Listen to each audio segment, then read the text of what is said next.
गुणी होते हैं भाई, राजा लोग तमोगुणी और रजोगुणी होते हैं, सतोगुणी तो होते नहीं है। उनमें तमोगुण और रजोगुण प्रधान होता है। बोले वृंदावन बिहारी लाल की। तो कहा वो तमोगुणी है, उनको कथा कैसे और फिर परमहंस गति को प्राप्त है। सूत जी से शौनक जी ने कहा कि हमने तो यहां तक सुना है कि सुखदेव जी महाराज का जिस समय जन्म होकर के एक राजा को कथा कैसे सुन करा दी। फिर दूसरी बात, राजा कार्य क्यों हुआ, पहले आप इस बात को समझिए, फिर जो है आगे की कथा आपको श्रवण कराते हैं। तो कहा कि एक बार व्यास भगवान विशालापुरी में मां तपस्वी श्री वेद व्यास जी जो है अपने आश्रम सम्याप्रास जो सरस्वती नदी के तट पर है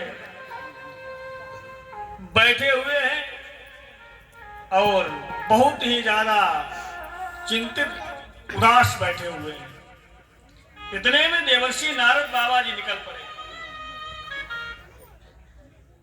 अब उदास वो क्यों बैठे हुए हैं, विचार वो कर रहे हैं व्यास जी महाराज कि मैं नित्य प्रति संध्या गायत्री करता हूं, हवन पूजन करता हूं, वेद शास्त्रों का विधिवत अध्ययन किया, 17 पुराणों को लिखा, सब कुछ किया, परंतु पता नहीं क्यों मेरा मन बहुत विचलित हो रहा है, मुझे शांति क्यों नहीं मिल रही है।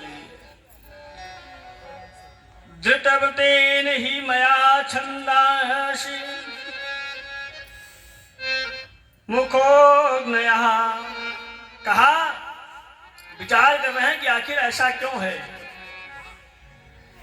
धृतव्रतेन ही मया छंदांसि गुरवो अग्नयः मानितान्वीलिकेन गृहीतं चानुषाम्।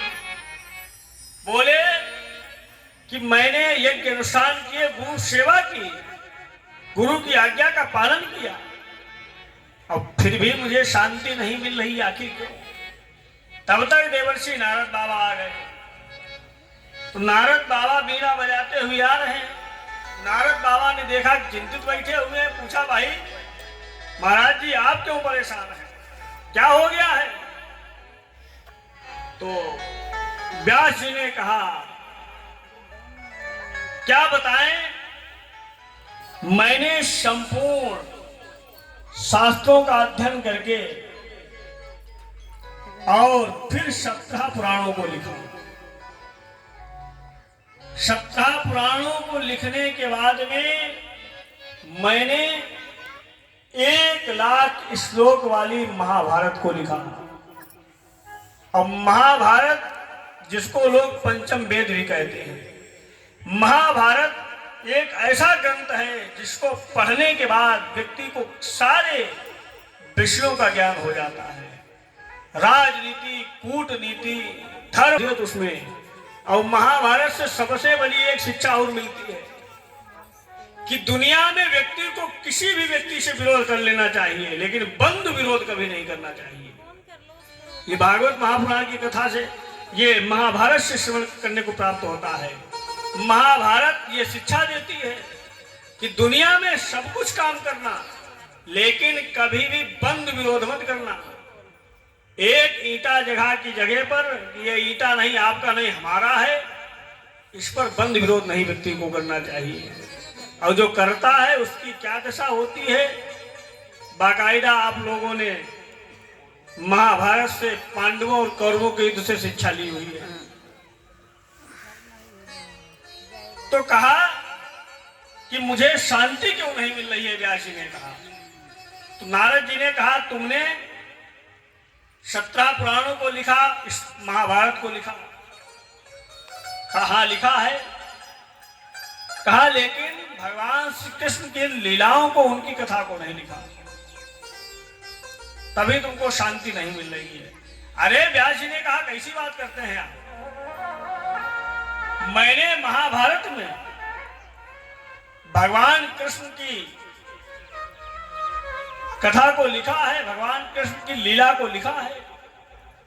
तो नारद जी ने कहा आपने क्या लिखा है? अरे कहा कि मैंने लिखा है कि भगवान ने अर्जुन का विधिवत साथ दिया, पांडवों के ऊपर अपनी कृपा बनाए रखे रहे, पांडवों को कहीं पर भी झुकने नहीं दिया, द्रौपदी की लाज को बचाया और युद्ध में अर्जुन के सारथी बने, अर्जुन का रथ चलाया, अर्जुन को गीता का उपदेश किया। नारद बाबा ने कहा यहीं पर तुमने गलती कर दी। बोले क्यों? बोले तुमने महाभारत में भगवान कृष्ण की कथा को लिखा, लेकिन जिसे तुम्हें हीरो बनाना चाहिए उसको तुमने जीरो बना दिया। बोले कैसे? अरे कहा तुमने भगवान को अर्जुन का ड्राइवर बना दिया, सारथी बना दिया है, तो फिर उनको तो तुमने जीरो कर दिया। तुम्हें चाहिए कि तुम भगवान श्री कृष्ण के चरित्रों को विधिवत लिखो, एक एक लीला का वर्णन करो। क्यों? व्यक्ति को भगवान की कथा सुन करके, उनकी बाल लीलाओं को सुन करके ही प्रेम उनसे होगा। और ये बात बिल्कुल सत्य है। भगवान की छवि को देख करके, ऐसी दिव्य छवि भगवान की है कि बड़े बड़े लोग मोहित हो जाते हैं। यहां तक कि भगवान एक बार वृंदावन में ये संतों के बीच में वार्ता होने लगी कि हमारे भगवान बहुत सुंदर हैं। अयोध्या वालों ने कहा कि राम जी बहुत सुंदर हैं, अब वृंदावन वाले कहें कि नहीं कृष्ण जी बहुत सुंदर हैं। तो ये चर्चा हो रही थी, वार्ता हो रही थी। लेकिन कहा फिर भाई कैसे पता चलेगा? तो अयोध्या वालों ने कहा, वृंदावन वालों ने कहा कि हमारे भगवान कृष्ण से ज्यादा सुंदर दुनिया में कोई नहीं हो सकता। कहा क्यों?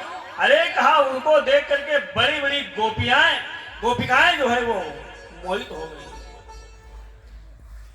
भगवान को देख करके बड़ी बड़ी गोपिकाएं जो मोहित हो जाती थी, इतने सुंदर है। यहां तक सनातन के लोगों की बात ही छोड़िए, बड़े बड़े मुसलमान भगवान के ऊपर मोहित हो गए। एक रश्कान कवि हुए, मुसलमान थे, भगवान के बहुत बड़े अनन्य भक्त हुए। एक मुस्लिम कवित्री हुई जिसका नाम शहजादी था। उसने तो लिखा कि अल्लाहो बिस्मिल्लाहो रहीमाने रहीम कहते शहीदों की चर्चा न चलाऊंगी। उसने कहा मैं किसी की चर्चा नहीं करूंगी, बांदी बनूंगी श्री राधिका रानी की। उसने अपनी कविता में लिखा कि बांदी बनूंगी श्री राधिका रानी की, तुर्कनी नाम गोपिका श्री राधा धराऊंगी।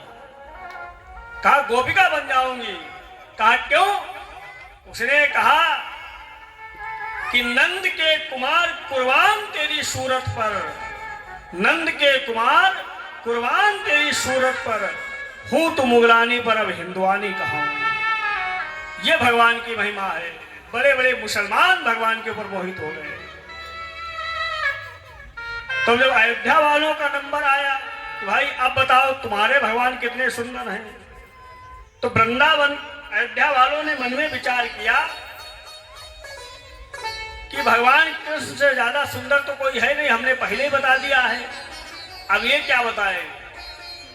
तो अयोध्या वालों ने कहा ये बताओ वृंदावन वालों से कि तुम्हारे भगवान कितने सुंदर हैं, कौन कौन मोहित हो गए। अरे कहा बड़ी बड़ी गोपिकाएं मोहित हो गई। तो कहा किसी पुरुष, सुंदर पुरुष को देख करके कोई स्त्री मोहित हो जाए ये कोई बड़ी बात नहीं है, हो ही जाती है। लेकिन एक पुरुष को देख करके पुरुष मोहित हो जाए ऐसा नहीं हो सकता है।